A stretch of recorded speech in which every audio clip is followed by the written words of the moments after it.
Goeiemôre, Dr. Matt wat praat. Iemand wat baie naby aan my is, stel my te leer, kom my te na, loop uit op my en ek kan nie verstaan hoekom nie.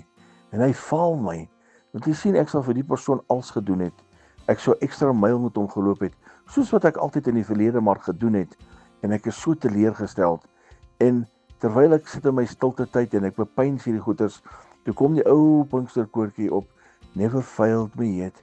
Jesus' love has never failed me yet. Jy sien, mense kan jou teleurstel, mense kan jou te nakom, mense kan jou in die grond indruk en jou waarlik waar faal, maar Jesus sal jou nooit faal nie.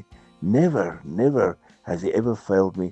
Nog nooit het Jesus my te nagekom nie. Hy is nog altyd net daar. As ek onder teen die planke lê, dan tel hy my op. As ek moeilike tye deurgaan, dan is hy daar. Jesus is die een wat u nooit sal faal in die lewe nie. Daarom is dit so belangrik om net ons oë te skuif van die mens af en ons oë gefestig te hou op Jesus, want hy is die een wat jou nooit sal faal nie. Hy gaan jou nooit teleurstel nie.